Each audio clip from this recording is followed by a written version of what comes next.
Bueno, José Miguel, una vez más estamos acá en este improbable podcast, lista de espera que nuevamente se viste de etiqueta. Tú sabes a quién tenemos de invitado hoy, José Miguel, ¿o no? A mi profesora. Y a mi profesora también. O sea, hay que decirlo acá. O sea, acá nos van a... ¡Qué Venimos, vejez, diría yo! venimos de alumnos. ¿Cómo está, doctora Paula Bedregal, académica de la Universidad Católica? Bienvenida. Bueno, muchas gracias Juan Carlos, José Miguel, ¿no? Un gusto estar conversando con ustedes sobre este tema que nos convoca, bueno, a nosotros como dedicados a la salud, pero también a todo el país. Así que sí. Perdón, perdón, profesora académica de la nueva Escuela de Salud Pública de la Universidad Así, Católica. así Cabe es. destacar. Así que mayor la etiqueta, digamos. Sí, sí, yo Sí, quiero, sí. yo quiero aprovechar acá, de hecho, hay que destacar bastante a la doctora. Yo diría una institución de la salud pública chilena en sí misma, la doctora Bedregal. Es, bueno, epidemióloga, especialista en salud pública de la Universidad Católica. em, Tiene, bueno, Master in Science también en la London School. em, Tiene un extenso currículum de publicaciones y ha participado en diversas comisiones en ámbitos de la salud pública, entonces es realmente un invitado de lujo. Y el motivo de esta invitación es muy concreto, que recientemente una alianza hecha entre la Universidad Católica, la Universidad de Chile, la Universidad Andrés Bello y la Universidad de San Sebastián publicó un informe en que hacen un diagnóstico y propuestas respecto a cómo mejorar la situación de la salud pública. Así que ese es un poco el contexto de esta charla. Cuéntanos, Paula, ¿en qué consiste? ¿Cuál es el diagnóstico que hacen ustedes? Porque acá, como uno siempre dice en medicina, tratamiento hay muchos, pero primero hay que ponerse de acuerdo en el diagnóstico, ¿no? Nada mejora si no sabemos cuál es el diagnóstico. Totalmente. Mira, el primer diagnóstico que antes de partir con las propuestas fue el que teníamos que juntarnos entre distintas universidades e instituciones para ponernos de acuerdo en el diagnóstico, ¿ya? De hecho, tú sabes, hay un montón de informes vinculados al tema lista espera o al tema de la espera en salud, y dada por distintos profesionales, distintos grupos, pero en realidad la idea era empezar a agrupar grupos de pensamiento, principalmente de las universidades, para hacer un aporte, pero más colectivo, a este tema de la espera o las listas de espera, ¿no? Porque además cuando uno se mete en el tema de lista de espera, lo que es evidente es que uno hace como un zoom a todo el sistema de salud, o sea, no queda otra. ¿Ah? Entonces nos parecía muy importante que no fuera una iniciativa solo de la Universidad Católica, sino que convocar a otras instituciones. Y de hecho, yo creo que van a haber nuevas instituciones que se van a sumar para seguir reflexionando y aportando en esta temática. Ahora, Paula, yo estaba viendo acá algunas cifras. 2.100.000 personas esperando en lista de espera no GES. La espera, por ejemplo, más o menos en promedio para una consulta de especialidad 425 días, para una cirugía no GES 350 días. Me llama mucho la atención también cosas que publican en el informe con la intensa variabilidad que hay en la espera entre distintos servicios. Por ejemplo, en O'Higgins, en Aconcagua, en Biobío, se espera sustantivamente más, por ejemplo, no sé, que en el servicio Occidente, por ejemplo, o hay más espera, digamos, de cirugías. Entonces, ¿cuál es el diagnóstico? ¿Por qué la gente espera y por qué es tan variable también esta espera entre diversos servicios? Claro. Bueno, primero que nada, hay que aclararle a las personas que existen distintas listas de espera, ¿ya? Hay una lista de espera que es de la consulta a nueva especialidad, cuyas causas del tiempo de espera son un poco diferentes a las causas que tienen que ver con la lista de espera quirúrgica.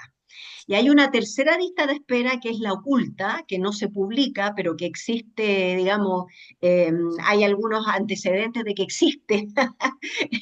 Es la lista de espera de procedimiento, ¿ya? Eh, También podríamos hablar que existe una espera vinculada al no cumplimiento de las garantías explícitas en salud, ¿no? Los que Mm. el sistema GES también ustedes saben como que tiene unas garantías de oportunidad y cuando no se cumplen esas garantías de oportunidad en tiempo de otorgación de ciertas prestaciones, se habla que hay un retraso en el cumplimiento de la garantía de oportunidad y eso también genera una mayor espera. ¿ya? Entonces, estamos llenos de esperas en el sistema, ¿verdad? Pero que son de distinta naturaleza, ¿no? Entonces, la lista de espera de consulta nueva especialidad tiene que ver con problemas de salud que no han sido resueltos en el nivel primario y que se derivan al nivel secundario, le hace a los especialistas que están en los centros ambulatorios especializados Ujú. del sistema público para recibir atención. Entonces, cuando hay dos razones muy importantes por las cuales no reciben. Uno, porque no existen las horas disponibles de especialistas, podríamos decirlo así en términos gruesos, ¿ah? Y la otra razón es porque no se cumplen ciertos requisitos para el otorgamiento de esa atención, sea porque faltan algunos procedimientos que no se llevaron a cabo o exámenes que requiere que lleguen al especialista con ellos para ser atendido. Entonces eso genera una espera mayor, ¿ya? Ese es un grupo de consulta no especialidad. Y el otro tiene que ver con la consulta quirúrgica, que tiene que ver con estas mismas razones que la consulta no especialidad, pero a lo cual se le suma la gestión del pabellón, ¿no? En cómo el pabellón, en cómo se otorgan las horas para el pabellón, ¿no? Básicamente así en términos muy, muy sencillos, ¿no? Mm. Paola, pero Por lo y tanto, pregunta, ¿y esta lista de espera oculta de la que hablabas, de los procedimientos, cómo sí. es para explicarle a los auditores? Claro, lo que pasa, por ejemplo, a una persona que está en el centro, en un centro de salud familiar y le piden una hora para hacerse una mamografía, por ejemplo. Esa mamografía, si no hay un convenio desde el nivel primario y tiene que hacerse con unas instituciones privadas y tiene que hacerse en el sector público y no se otorga eso, ese es un procedimiento que queda pendiente esperando el tiempo para recibir la atención en eso es Mm. imagenología. Pero el gran cuello de botella, por ejemplo, son todos los procedimientos endoscópicos. Le hace, ¿cómo se Colonoscopía, llama? Las colonoscopía, endoscopías, las endoscopía. colonoscopías, todas las Sí. copías, por decirlo así. Ese es un gran cuello de botella. Entonces, hay una lista de esos procedimientos en la espera a ser atendido para esos procedimientos, ¿ya? Claro. Pero esa lista de espera no está lo depurada ni se maneja desde el nivel central con el nivel de, digamos, de rigor, por decirlo, que las otras listas de esperas que conocemos más. Pero, profesor, Dígame, doctora. dígame.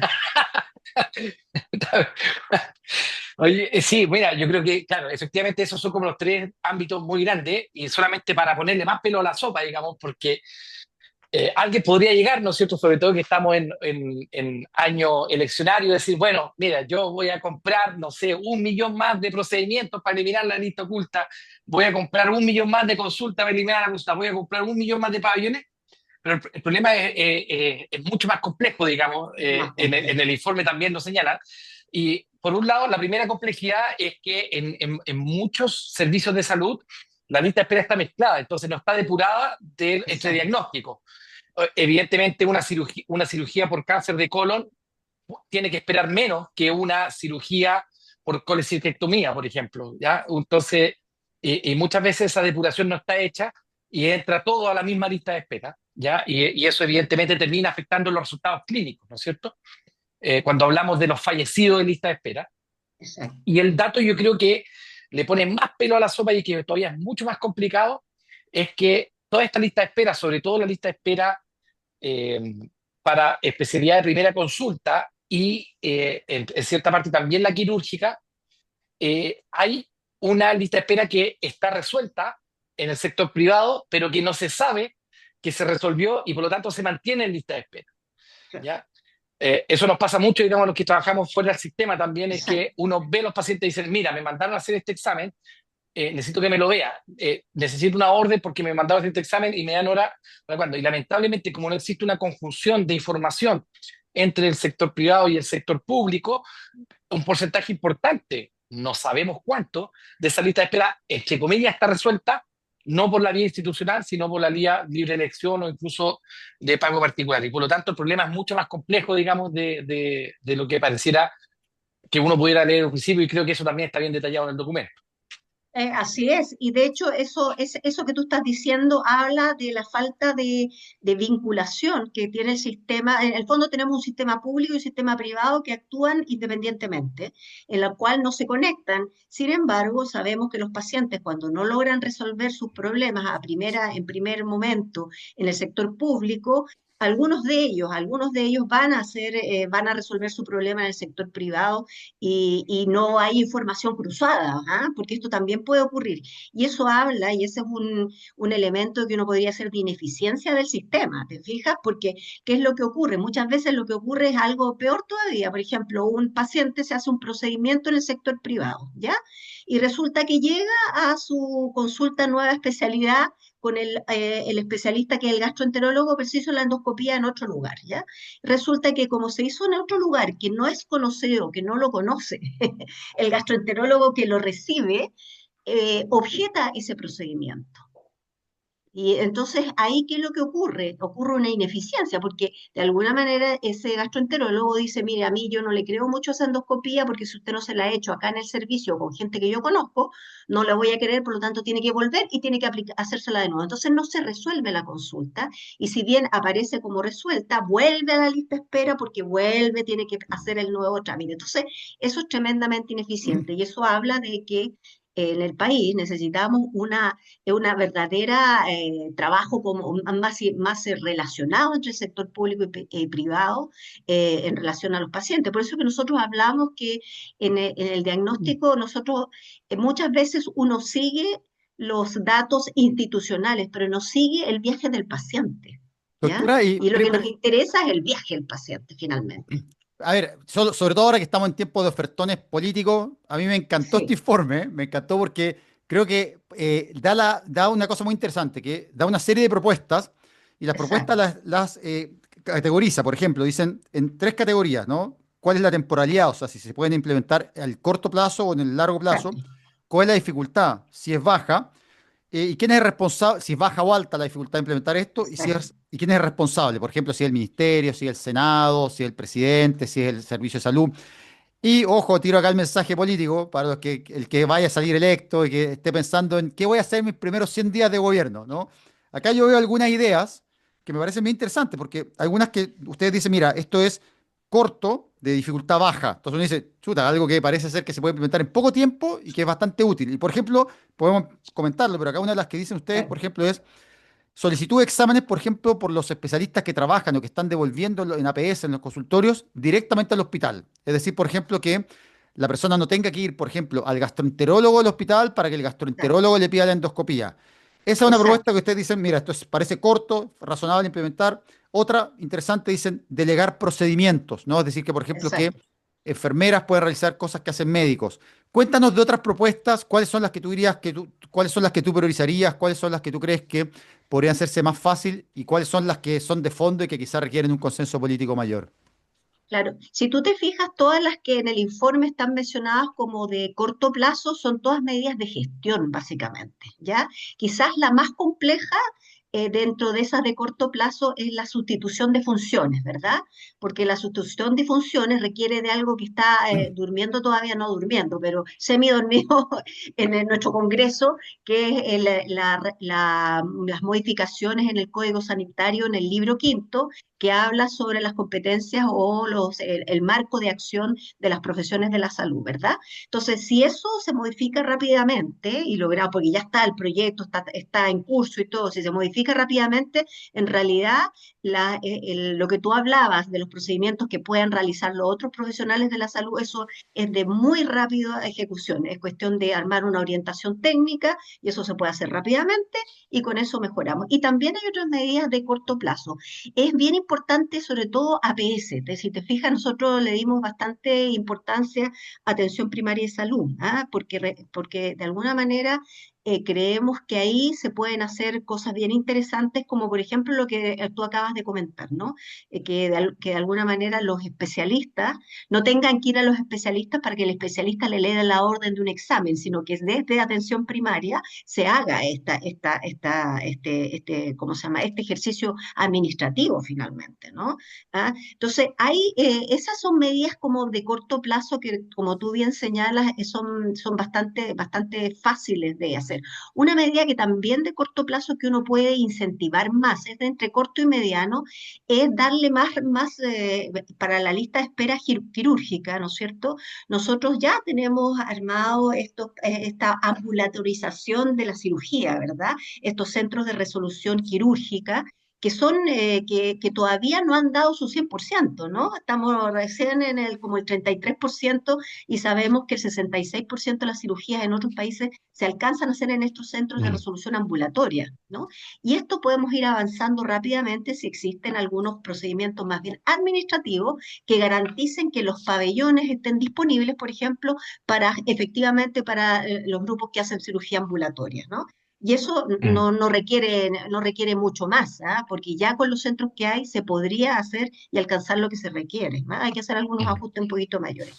Pero obviamente cosas mucho más complejas que nosotros creemos que requieren un trabajo de más largo plazo, mediano, largo plazo, por ejemplo, tiene que ver con algo que para nosotros es institucional y que nos parece que, como hay muchas de estas cosas que pasan por la gestión, lo que nosotros hemos observado en los servicios, y ustedes que trabajan en ellos también tienen la experiencia, es que tenemos un problema en la alta dirección pública, en los cargos de gestión importantes, los directores de servicio, etcétera. Nosotros creemos fuertemente que eso tiene que ser desapegado de los ciclos políticos. ¿Ah? Ahí hay una discusión, ¿ah? Porque no todo el mundo está de acuerdo con eso, pero creemos que es importante porque generalmente un director de servicio alcanza su máxima expresión en términos de saber lo que hay que hacer, de adecuarse a todos los procedimientos, etcétera, y de conocer lo que implica la gestión de una red, más o menos como al año y medio. ¿Ya? Mm. Especialmente si no ha tenido experiencia en esa red específica. Entonces, después eso ya a los 2 años te vas, después de los dos Mm. años. Entonces, es una Se pierde. ineficiencia. Mm. Se pierde una experiencia que para nosotros consideramos que es tremendamente relevante, ¿no? Yo te Mm. diría que esa, por ejemplo, es más compleja. Otra más compleja es lo que nosotros hablamos y que hay que discutirla políticamente, es lo que nosotros ya hablamos de una dirección, una dirección general de servicios de salud y sacándolo un poco algunas funciones del Ministerio de Salud y dejando al Ministerio de Salud sobre todo con un rol muy vinculado a la regulación, pero no tanto a la supervisión, que de alguna manera está haciendo ahí una mezcla que nosotros creemos que no es tan virtuosa, ¿no? Claro, ahí se Eh, pasa una crítica que se hace frecuentemente es que el Ministerio de Salud implementa la política, la evalúa, la Se juega y parte. financia, claro, hace todo. Entonces, claro, esta propuesta, si bien entiendo lo que estuve leyendo, es como esta idea de crearlo, por así decirlo, que la dirección de hospitales sea como una empresa pública, por así decirlo, que esté encargada de la claro. gestión de los hospitales y que no sea el mismo subsecretario que depende del ministro y que en el fondo al final sigue como una orientación Claro. política y no Y la evaluación necesariamente... sea darle más potencia a la superintendencia, que ese Y sería otro tema claro, evaluativo. Mm.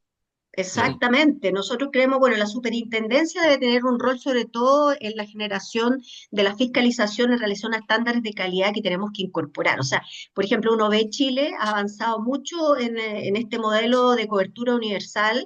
Tenemos una cobertura bastante buena en términos de, ¿cómo se llama?, de servicios básicos que ofrecemos, súper bien, Mm. ¿verdad? Tenemos una cobertura bastante buena en acceso a seguro de salud, bien. Tenemos problemas con el gasto de bolsillo y parte de eso se ve en la lista de espera, ¿no? Las Mm. ineficiencias que hace que la gente gaste recursos de sus propios bolsillos para resolver problemas, ¿verdad? Y tenemos un problema que no está en la cobertura efectiva, que es de calidad, ¿no? En la calidad de los servicios prestados, ¿no? Te puedo hacer una Eh, pregunta ahí, Paula. ¿No te parece que a claro, veces hay, y yo siento en esto de que el gobierno es juez y parte, una falta como un estándar global de calidad? ¿A qué voy? Que, por ejemplo, uno ve que a veces, a mí me ha tocado participar, por ejemplo, en la acreditación de centros médicos privados, por ejemplo, y de repente, mira, como que el estándar que le pide la superintendencia, y no digo que esté mal que pida un estándar, pero uno dice, mira, a veces el estándar que pide es, por ejemplo, no sé, sustantivamente más alto que el estándar con el que aprueba ese mismo, por ejemplo, centro en el sector público, ¿no? Uno dice, mira, de repente uno ve, ya me ha tocado trabajar en un hospital y dice, mira, esta misma sala del hospital está funcionando con un estándar mucho menor y sin embargo no va a la Seremi y la cierra, ¿no? Y sin embargo va a la otra. exacto. Entonces uno dice, falta ahí como uno siente que a veces como que la superintendencia a su propio, como juega como cuando juega local tiene un estándar y cuando juega de visita tiene otro, ¿no? ¿O no te parece un poco Sí, que sea un problema? sí, por eso que el tema de los estándares de calidad, a ver, bueno, esto tiene una historia, ¿no? Tiene una historia muy antigua que a mí me tocó vivirla, ¿no es cierto? Cuando recién se partieron los primeros procesos de acreditación, cuando se hizo los estándares, estándares universales, esto fue en la década de los 90, resulta que no pasaba ningún hospital, Mm. ninguno. Entonces vamos bajando los estándares. Entonces ahí obviamente lo que uno tiene que hacer es que tener un estándar, un gold estándar no significa tener metas de cumplimiento del estándar. ¿Te fijas? O sea, la gente no lo entiende bien. ¿Ah? Mm. Y eso es un problema, ¿no? O sea, hay un mínimo básico que te permite operar y hay otro que te permite seguir optimizando hasta llegar a un estándar de calidad de excelencia, por decirlo así. Y eso hacia allá hay que avanzar. Entonces, yo estoy de acuerdo contigo, el sistema de acreditación que tenemos actualmente le impone mucho más rigor al sistema privado, ¿ah? Que al sistema público, ¿no? Pero ojo que habría que hacer algunos ajustes para los dos sistemas, que fuera equivalente, de manera de entender que el proceso de acreditación hay un proceso de habilitación de la operación que es un básico, ¿ah? Y después hay un criterio de mejora de la calidad de la atención, que es el segundo nivel, ¿no? Y eso debiera ser, a nuestro juicio, nosotros lo ponemos en el informe, debería ser transparente, ¿ah? Nosotros deberíamos tener una plataforma, esto es un sueño que siempre yo he tenido, ¿ah? En verdad, tener una plataforma en que tengamos a los servicios de alguna manera de uno observar los benchmarks, pero en el sentido de mejora, ¿no? No en un sentido punitivo, ¿no? El mínimo es punitivo. Sí. Se permite operar o no se permite operar, ¿no? Oye, yo creo que, bueno, no hemos dicho el nombre del documento, nos pusimos a hablar. El documento, Juan Carlos, lo tení? Sí, acá lo tengo, se llama, pero es que tiene un nombre largo, lo tengo acá, se Se los llama, leo. sí, Propuestas para gestionar oportunamente la salud de las personas. eso, Está disponible en internet, digamos, en la página es Alianza Académica Exacto. para, para la gestión. Alianza. Sí. Sí, a mí me encantó el documento. Bueno, uno, así hablando uno de cosas buenas y las mejorables, a mí me encantó el documento porque tiene como varias propuestas que uno siempre las había visto como separadas. Eh, en este mismo podcast, con Juan Carlos habíamos comentado alguna vez esto de sacar, ¿no es cierto?, la administración de los hospitales desde el Ministerio de Salud. Eso es algo que se viene conversando hace muchísimo Hace tiempo. mucho tiempo. Todo el tema de integración, ¿no es cierto?, público-privada para eliminar esta ineficiencia que están, digamos, ¿para qué hablar de los temas de atención primaria? Entonces creo que es un documento que es bien completo. Creo que la señal de que sea muy transversal referente a lo mismo académico. La academia, uno dice, bueno, los académicos son todos académicos, pero la misma academia, digamos, puede tener ciertos puntos de vista Exacto. y creo que al hacerlo transversal le genera una fortaleza y eso puede ser mejor recibido también desde el mundo de vista político, ¿no es cierto? Creo que también habla de cosas que ya se están haciendo, estos centros de resolución regionales, ¿no es cierto?, que recogen las recomendaciones que se habían hecho previamente de la Comisión De productividad. de Productividad. Entonces Ujú. creo que es un documento que está muy bien trabajado y que avanza sobre ciertos aspectos que ya se habían conocido. Uno puede discutir, digamos, cuál es otra materia. Yo tengo mi opinión personal, digamos, y creo que el tema de sustitución de funciones siempre finalmente se pelea, se ve como un objetivo final más que un medio, digamos, y es porque en atención primaria hoy en día la sustitución de funciones ya existe, digamos. Claro. La sala era, el kinesiólogo sustituye al médico, y eso ya se hace. ¿Y por qué? Porque se Exacto. hace con una norma técnica, con un protocolo, y hoy en día el libro quinto, en su artículo 113 bis, lo permite, digamos. Entonces, Claro. en el fondo, lo que hay que hacer es utilizar un poco más la herramienta. Yo estoy totalmente de acuerdo. De hecho, se puede hacer sin modificación del libro quinto, profundizar los controles por enfermera, profundizar bajo en un contexto, una norma técnica, bajo en un contexto, digamos, de, eh, de supervisión, etcétera, pero se puede hacer. Y lo otro que efectivamente creo que hay que profundizar y rápidamente la integración de cómo los seguros, FONASA y SAPRE, en el fondo pueden conversar para ver la resolución de estos pacientes que ya están resueltos, como digo. Yo creo que Claro. ahí hay un gran número muy, muy profundo que se tiene que ver. No sé cómo lo ves tú, Juan Carlos. sí, yo creo que, a ver, son varios los problemas hay varios de los problemas que acá lo hemos conversado, cómo el informe destaca, bueno, cómo las personas esperan, que no hay una gestión unificada de la lista, ¿no? Que muchas veces no sabemos efectivamente en qué lugar está esperando una persona. Ahora, yo te quería preguntar, Paula, sobre todo aprovechando, insisto, el contexto leccionario, si tú tuvieras que decirle, ahora pasando a las reformas difíciles, porque uno dice, mira, están estas que, como ya tú decías, no sé, que los profesionales puedan pedir los exámenes directos del consultorio, mejorar la gestión de la lista de espera, pero de las reformas difíciles, ¿cuál tú le dirías es la más importante? ¿O cuál tú dirías? Porque uno no puede hacer todas las reformas, y de hecho, ningún gobierno puede hacer, digamos, probablemente más de una reforma grande en salud. ¿Cuál sería esa reforma que deberíamos avanzar, la que es más relevante, de las complejas, digamos, de las que ustedes identifican Mira, como complejas? yo diría que una de las reformas más complejas tiene que ver con modificar el financiamiento de la atención primaria. O sea, el per cápita actual que tenemos y la estructura del financiamiento actual es bastante, o sea, es claramente es poco. Ya. Nosotros consideramos que debiera ser bastante más, ¿no es cierto? Y sabemos que han habido varios estudios. De hecho, a mí me ha tocado participar en varios estudios y muchas veces estos no se han llevado a la práctica o no se han implementado por razones que tienen que ver con modificaciones de la distribución, con los indexadores de pobreza que modifica el aporte que se le entrega a algunas comunas grandes, y eso políticamente no es muy correcto. A ver, ¿Ya? explícalo, Entonces, espera, disculpa, Paula, no entiendo ese punto. Yo ahora lo que entiendo es que bueno, la atención primaria se financia con un per cápita, ¿no? Más exacto, un variable que digamos, que se ajusta según ciertos la indicadores de pobre, pobreza, ¿no? exactamente. Exacto. ¿Y Entonces, qué es las cosas que ustedes Pero a eso, modificarían en el perdón, pero a eso fondo? tenéis que sumarle, a eso, perdón, tenéis que sumarle el aporte de los programas, que son lo que hacen los exacto, servicios de Sí. salud directamente, más el aporte municipal, que es donde está la gran inequidad entre las exacto, atenciones primarias, digamos. Claro. Entonces, ¿cuál es exacto. la propuesta de ustedes, Paula, para mejorar ese financiamiento?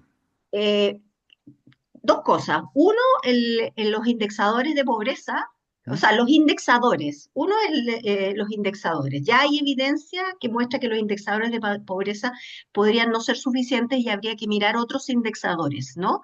Como, por ejemplo, un indexador muy potente puede ser el tipo de población que tú tienes a cargo, ¿no? La población más envejecida sabemos que tiene un gasto mucho mayor, ¿no? Eso podría ser una cosa. Y hay que simularlo, ¿verdad? El más estudiado ha sido el indexador de pobreza. Eso lo hemos estudiado varias veces y y hemos hecho varias propuestas de modificaciones que no han salido adelante, ¿no? Y que modifican la entrega de financiamiento a atención primaria. Eso por un lado. O sea, Y, espera, el, y lo, en concreto para entender, o sea, si ajustamos esto al fondo, o sea, sí, con el indexador actual, le llegan menos recursos a las comunas que más lo necesitan, estamos diciendo, ¿no? O sea, en el fondo, no, claro, no. no le llegan los recursos suficientes, ¿no? Podría llegarle en forma distinta si utilizáramos otros Ya. indexadores, ¿ya? ¿Ya? Y la otra gran tema es el per cápita basal, podríamos decirle, que está asociado a las canastas, porque esas canastas que se hicieron en la década del 90 ya no tienen, y que hubo algunos ajustes después, ¿verdad? Ya no tienen nada que ver con lo que se está haciendo. Entonces, gran parte del financiamiento está llegando, como dijo muy bien José Miguel, por el lado, ¿verdad? Por los programas se llega el financiamiento a través de programas específicos. Bueno, ¿por qué no sinceramos realmente cuáles son el conjunto, las canastas de prestaciones que está otorgando atención primaria realmente y cuánto es el costo asignado para eso, ¿verdad? Para la resolución del tema. Entonces, yo creo que hay que mirar también otra pregunta que nosotros nos hicimos, si el per cápita era lo suficientemente bueno o habría que modificarlo también por un sistema similar a lo que son los grupos relacionados por diagnóstico que se utilizan en los hospitales, ¿no? Y utilizar un sistema parecido que se llama ACG, ¿no? Son los grupos de atención, pero para atención primaria, ¿no? De resolución de problemas en el nivel primario, podríamos utilizar eso. O sea, yo creo que ahí, es por eso le digo que es más de largo aliento, porque hace falta, hay varios estudios, hay que compilar esos estudios y además identificar bien en el momento actual y proyectado a futuro qué es lo que sería mejor y más eficiente también, ¿ya? Ya, Entonces, o sea, yo creo otra que, reforma clave sería mejorar cómo se financia la atención primaria, hacerla al fondo exacto, que más recursos lleguen a las personas que más lo necesitan, que no está sucediendo ahora. ¿Y cuál sería exacto. otra propuesta Y, de, de las importantes, de las más grandes y Y más dentro, difíciles? claro, y dentro de esa reforma, nosotros el gran problema que tenemos estructural es que tenemos, la llave está abierta en forma permanente, o sea, nos estamos llenando de crónicos, crónicos, crónicos, crónicos, crónicos, y el cierre al crónico, por decirlo, crónico y salud mental, y todo el tema preventivo promocional sigue estando muy desvestido. ¿ya? Y eso tiene dos salidas. Hay algunas que son las intervenciones de prevención y promoción que son a nivel individual, que son de trabajo comunitario y cara a cara en el centro de salud, ¿no es cierto?, la atención directa que tienen que hacer los equipos de atención primaria, que algo de eso se hace, pero se puede Ujú. hacer mucho más. ¿Ah?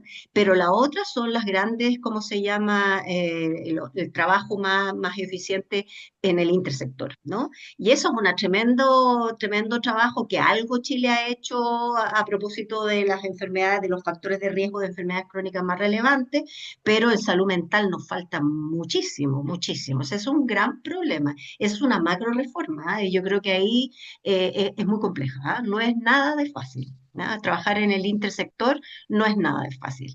Eso dice como las dos grandes grupos de reforma que yo pensaría que son relevantes, ¿no?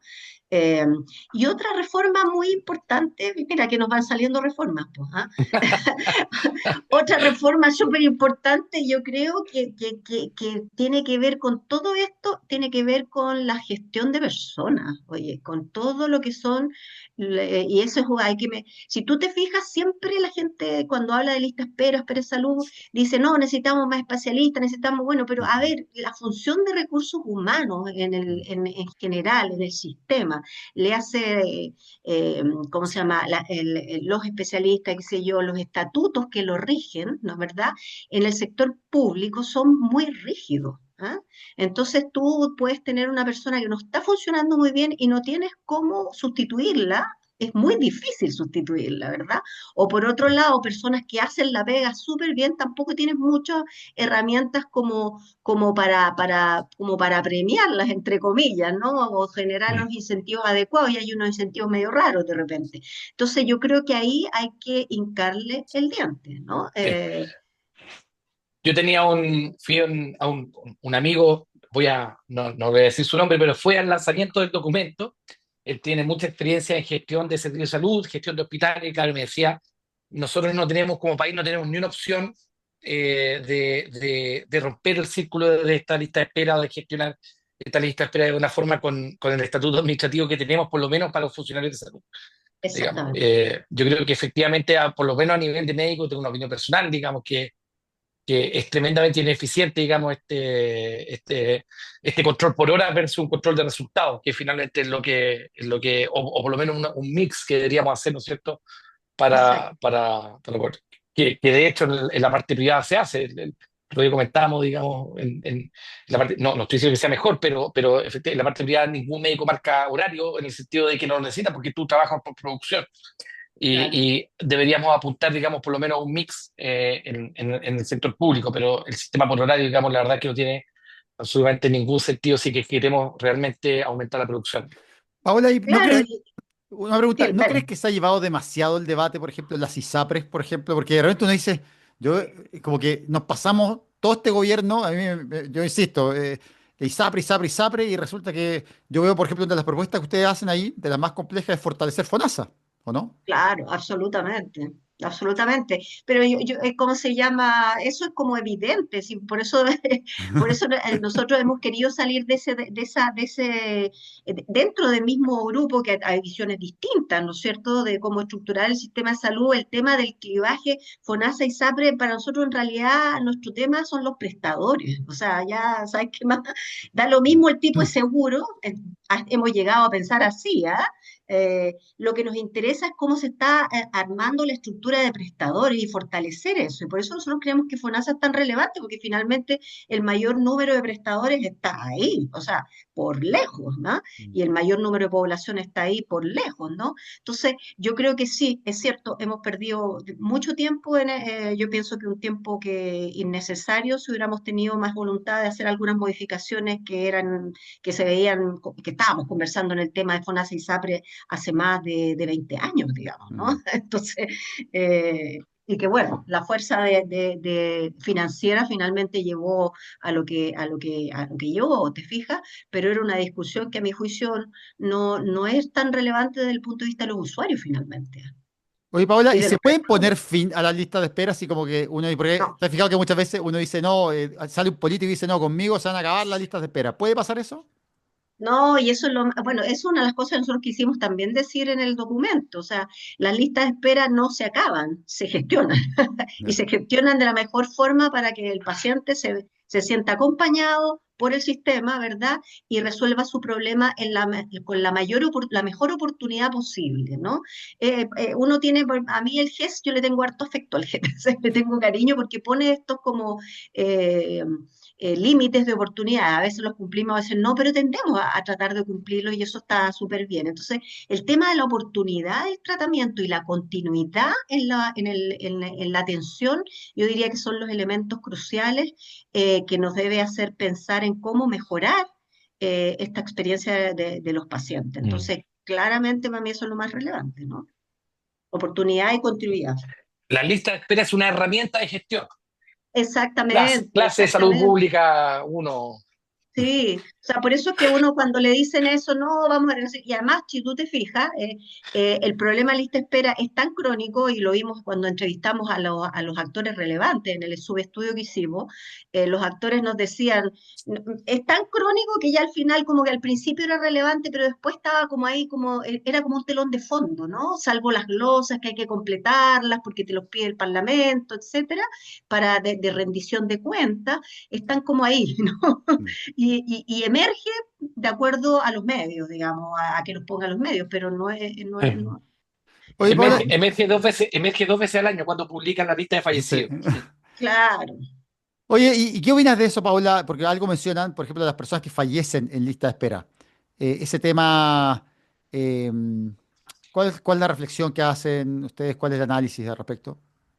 Mira, a mí me tocó estar en una comisión para el año 2017, convocada por la ministra Castillo en ese momento, para reflexionar sobre justamente las muertes de personas en lista de espera. Entonces, hay dos cosas que son súper importantes hacer. Primero, que el sistema de información que tenemos nos dice si uno cruza los datos, las personas que están en lista de espera y se murieron, pero no necesariamente uno tiene que hacer una atribución directa a que se murieron por el problema por el cual están en la lista de espera, ¿no? O sea, yo puedo tener no sé, un problema dermatológico por el cual está en la lista de espera y me muero de un infarto, digamos, no tiene Mm. nada que ver, pero sin embargo estaba esperando, ¿te fijas? Entonces, yo creo que eso es relevante limpiarlo y cuesta bastante limpiarlo, la información. Entonces, uno lo que hace finalmente es asociar ciertos diagnósticos de muerte, causa de muerte, con el diagnóstico que tenía, ¿no es cierto?, por la lista de espera en la cual estaba, por la causa de espera, ¿verdad? Asociarlo y hacer como una relación. Pero lo ideal que uno debiera hacer una auditoría de esas muertes para identificar si realmente tienen que ver con Mm.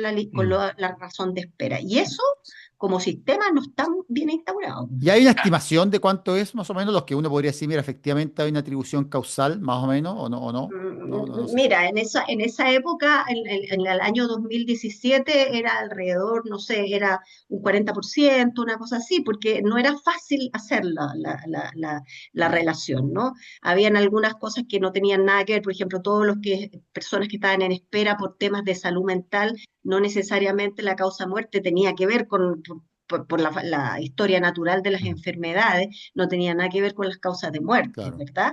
Ahora, puede ser un factor que contribuya y eso no lo Mm. sabemos si no hacemos un análisis más profundo, ¿no? Mm. Antiguamente, hace muchos años atrás, cuando lo que se hacía en algunos grupos específicos de adultos, porque en niños siempre se hacía, eran las auditorías de muerte, ¿ya? Y las auditorías de muerte era un buen mecanismo para identificar todo este problema, ¿no? ¿Ya? Sí, O sea, atribuir mejor la causa, ¿no? En que uno mira todos los datos, etcétera, y eso no tiene por qué hacerlo en todas las muertes, pero puedes hacerlas con muestras, ¿no? sí. Y que te dé una idea y que eso finalmente tú puedas armar un mejor algoritmo para explicar las muertes de personas en lista de espera, ¿no? Como para hacer la Ah, atribución. Y eso, claro, eso falta. claro. A mí alguna vez me tocó ser vocero de una institución y claro, efectivamente ese dato siempre aparecía como en la prensa, pero efectivamente lo real, en el fondo, desde el punto de vista específico, es decir, la verdad es que no sabemos. Este número existe, Ah, es un número bruto, digamos, pero no sabemos sacar conclusiones, digamos, de ahí. Efectivamente, podía ser muy alarmista o podía ser poco alarmista. La verdad que tampoco había un número específico para poder claro, saberlo. y a mi juicio pone el acento en un tema que no es tan, o sea, es muy llamativo desde la opinión pública, porque las muertes siempre llaman la atención, Mm, ¿verdad?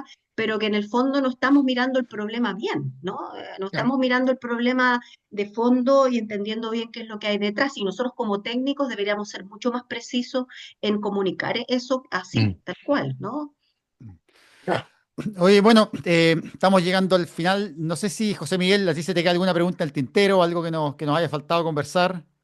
No, no, para nada. Quiero agradecer, digamos, a la profesora Paula Bedregal, ¿no es cierto? Su presencia, fue siempre muy dispuesta a venir, así que le agradecemos muy entretenida la conversa. Eso, no sé si Paula hay algo que nos quieras decir, algo que se nos, un último mensaje. No, no solamente que me parece súper interesante que discutamos el tema.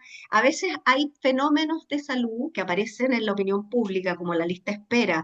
Ahora tenemos el tema de las licencias médicas, que son señales que nos hacen, que nos deben hacer reflexionar sobre un contexto mucho más profundo y global de ocurrencia, de lo que está ocurriendo detrás, ¿no? Mm. Es como las puntas del iceberg que nos muestran que si nos metemos al fondo podemos encontrar cosas y podemos encontrar oportunidades de mejora, que es lo importante. Mm. Perfecto.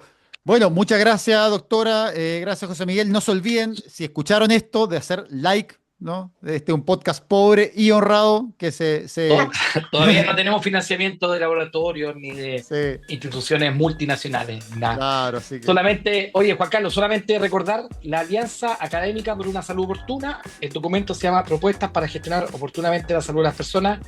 Grandes próceres de la salud pública: Raúl Aguilar, Oscar Arteaga, Paula Bedregal, Manuel Nostroza, Andrés Leiva, Sara Rivero, Cristian Rebolledo, Héctor Sánchez, Cristóbal Tello, Carolina Velasco. Así que los invitamos a revisar el documento, está sumamente interesante. Claro. A los encargados de salud de los comandos, revísenlo por favor también. Sí, acá tiene el Ahora que programa se va a hecho. actualizar. No tienen que pensar más. O sea, saquen algunas propuestas de acá y eso va a estar bien. ¿Ya? O Es sea, gratis, no. es gratis. Gratis, gratis. O sea, ya le hicimos el programa político, quedan bien. O sea, está todo hecho acá. Eso. Listo, un abrazo. Cuídense. Chao, chao. Gracias, chao. Hasta luego. Chao.